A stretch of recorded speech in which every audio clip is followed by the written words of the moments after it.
Jak wygląda praca w UK Anno Domini 2026? Przede wszystkim UK nie jest już krajem dla każdego. Coraz więcej Polaków rozważa powrót do ojczyzny. Jedni mówią, że już się nie opłaca, a drudzy, że w Polsce już płacą podobnie, ale moim skromnym zdaniem to nie pieniądze są tu sednem sprawy. Problem jest prosty. To cały system w Wielkiej Brytanii stał się trudniejszy, bo jest bardziej wybiórczy, szczególnie dla tych, którzy dopiero rozważają przyjazd na wyspy. W dzisiejszym filmie w 5 konkretnych punktach sprawdzimy, czy praca w UK AD 2026 nadal ma dla Ciebie sens, a na deser tradycyjny bonus dla wytrwałych. Zapraszam do oglądania.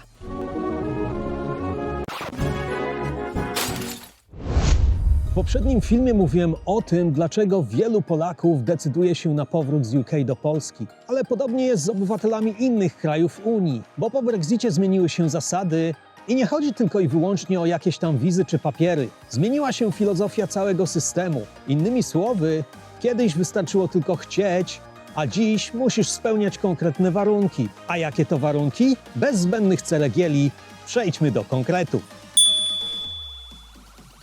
Niby to oczywista oczywistość, ale tu już zaczynają się pierwsze schody.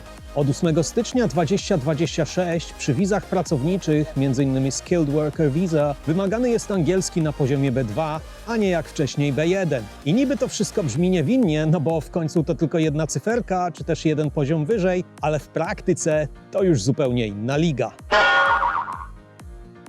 B1 to poziom pod tytułem dogadam się w pracy, czyli powiesz szefowi, że paleta przyjechała, powiesz klientowi no problem, a na lunch w kantynie zamawiasz fish and chips i jakoś to działa. Natomiast B2 to już poziom, na którym trzeba normalnie funkcjonować w języku, czyli rozumieć bardziej złożone teksty, jasno się wypowiadać, a także prowadzić rozmowy, które kończą się czymś więcej niż tylko yes boss albo got it. I co ważne, nie wystarczy zwykła deklaracja w CV. Trzeba zdać egzamin w zatwierdzonym ośrodku z mówienia, słuchania, czytania i pisania, czyli klasyczny moment prawdy. Brytyjski system jest pod tym względem bardzo konsekwentny. Jeżeli chcesz pracować w tym kraju, to musisz normalnie funkcjonować w języku. Nie ma przeproś, ale niestety dla wielu osób już ta pierwsza bariera potrafi być zbyt trudna do pokonania. Teoretycznie możesz też przyjechać na wyspy bez języka lub z ograniczoną znajomością, ale ta opcja akurat rządzi się swoimi prawami. Jakby co, nagrałem na ten temat cały film, a jeśli chcesz go zobaczyć, zostawiam linka w opisie, w przypiętym komentarzu oraz w prawym górnym rogu ekranu. Przed Brexitem sprawa wyglądała dość prosto. Jeśli w UK jakiś pracodawca szukał pracownika, a ty szukałeś pracy, to tak naprawdę wystarczyły tylko i wyłącznie twoje szczere chęci. Przykładowo jednego dnia można było wsiąść w autokar lub w samolot z dowodem osobistym w ręku, aby już następnego dnia pójść do pracy w fabryce czy też na zmywaku. Dziś jednak cała sprawa wygląda już zupełnie inaczej. Obecnie, nawet jeśli chcesz sobie przyjechać sezonowo pozbierać truskawki, to potrzebujesz sponsora, a lista zawodów kwalifikujących się do sponsoringu została ograniczona. Do tego część stanowisk średnio wykwalifikowanych całkowicie z niej wypadła. Dobrym przykładem są tu pracownicy opieki społecznej, ale pełna lista tych zawodów jest dużo dłuższa. Do tego dochodzą jeszcze wyższe progi płacowe, czyli nie wystarczy już, że znajdziesz sobie pracodawcę w UK, który potrzebuje rąk do pracy. Twój przyszły pracodawca, a także twój zawód muszą jeszcze zmieścić się w tabelkach i wymaganiach nowego systemu, a brytyjska biurokracja naprawdę lubi tabelki. Warto też wspomnieć Seasonal Worker Visa, czyli tą wizę od wcześniej wspomnianych truskawek. Ten program również został ograniczony i głównie przez to coraz mniej obywateli Unii Europejskiej w ogóle rozważa przyjazd zarobkowy na wyspy. Krótko mówiąc, kiedyś wystarczyło tylko chcieć pracować, dzisiaj trzeba przede wszystkim sprawdzić, czy twój zawód w ogóle mieści się w nowym systemie. Zanim przejdziemy dalej, mały wyspiarski sucharek. Brytyjska biurokracja jest trochę jak brytyjska pogoda. Niby nikt jej specjalnie nie lubi, wszyscy na nią narzekają, ale i tak każdy się do niej przyzwyczaja. Różnica jest jednak taka, że jak widać na załączonym obrazku, brytyjska pogoda czasami naprawdę da się lubić. Jest początek marca, a mamy słońce i 17 stopni. Nie wiem, czy to globalne ocieplenie, czy też może brytyjski cud pogodowy, ale wiesz co? Mi się to podoba.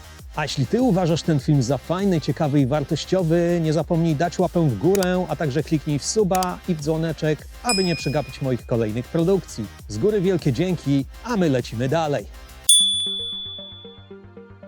Kolejna zmiana dotyczy czasu potrzebnego do uzyskania stałego pobytu. Do tej pory standardowa droga prowadziła przez 5 lat legalnej pracy i pobytu. Do tego trochę papierologii, być może nawet i trochę nerwów, ale można było myśleć o stabilizacji. Rząd zaproponował jednak, aby w wielu przypadkach wydłużyć tę drogę do 10 lat. Czas oczekiwania miałby zależeć od Twojego zawodu, zarobków i sytuacji migracyjnej, czyli jedni nadal by się mieścili w dotychczasowych 5 latach, podczas gdy inni musieliby kisić się w brytyjskim sosie co najmniej drugie tyle, czyli całą bitą dekadę.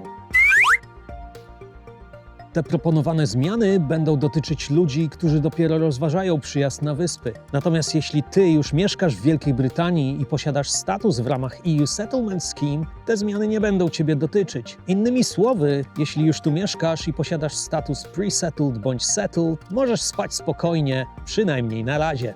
Natomiast dla nowych osób te zmiany oznaczają jedno. Ewentualna przeprowadzka na wyspy przestaje być spontanicznym pomysłem na kilka sezonów, a staje się strategiczną decyzją na sporą część Twojego życia.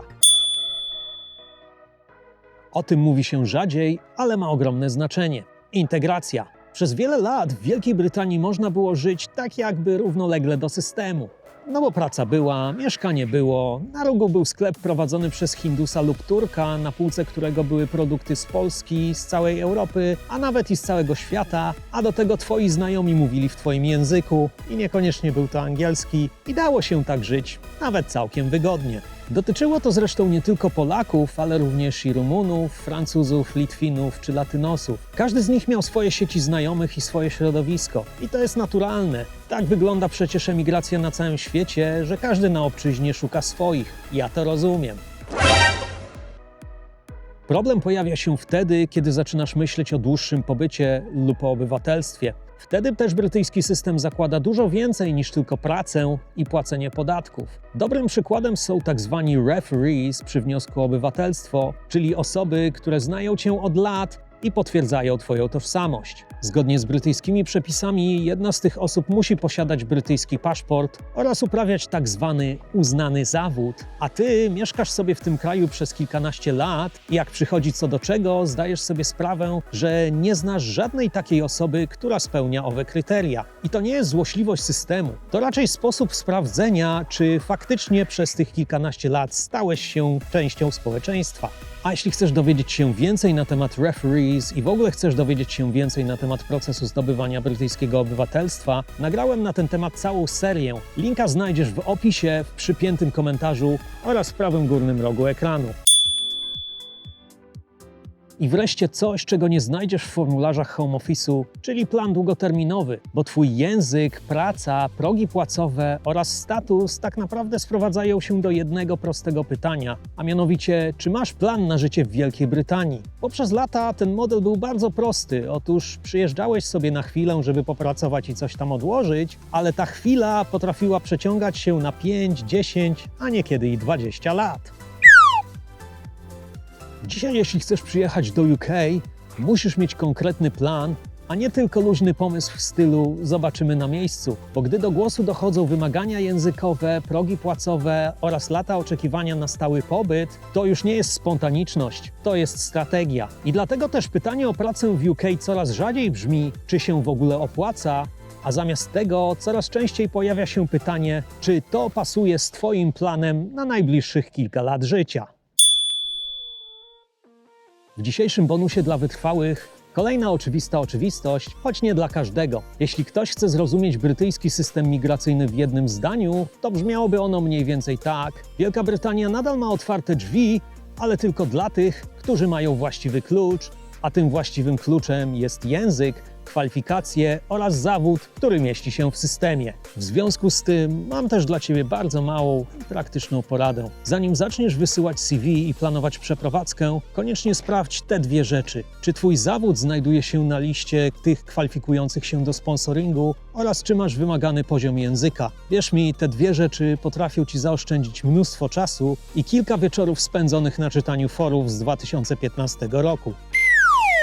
W ostatnich latach zasady gry w Wielkiej Brytanii zmieniły się diametralnie. Przed Brexitem wystarczyło mieć szczere chęci. Mogłeś przyjechać tutaj na dowód osobisty, znaleźć byle jaką pracę, a reszta jakoś sama się ułożyła. Dziś mamy konkretne wymagania językowe i płacowe, z niektórymi zawodami w ogóle nie masz co tutaj szukać, a nawet jeśli tu przyjedziesz, to droga do twojego stałego pobytu może być 2 razy dłuższa niż kiedyś. To wszystko sprawia, że przeprowadzka do UK przestaje być pomysłem na spontanie, a staje się rozważną i strategiczną decyzją na długie lata twojego życia. Wielka Brytania nadal oferuje spore możliwości, ale głównie dla tych, którzy rozumieją nowy system i nowe zasady gry. A to, że niektórym ten nowy brytyjski system najzwyczajniej w świecie zwisa i powiewa, to już inna sprawa, bo zawsze łatwiej jest powiedzieć, że to UK się skończyło, choć tak naprawdę nie skończyło się UK, tylko łatwizna. A jeśli ty mimo nowych zasad nadal jesteś zainteresowany przeprowadzką do UK, koniecznie pobierz nową, zaktualizowaną wersję mojego darmowego e-booka pod tytułem Praca w UK 2026. Jakby co,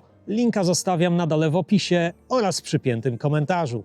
Natomiast jeśli chcesz przyjechać na wyspy tylko na chwilę i nie podejmować pracy, w następnym filmie zajmiemy się nowymi zasadami wjazdu do UK oraz jak system ETA działa w praktyce po ostatnich zmianach. Zatem jeśli nie chcesz przegapić tego odcinka, koniecznie daj łapę w górę, a także kliknij w suba oraz w dzwoneczek. A tak w ogóle wielkie dzięki za oglądanie dzisiejszego filmu do końca. Pozdrawiam serdecznie i do zobaczenia wkrótce. Cheers!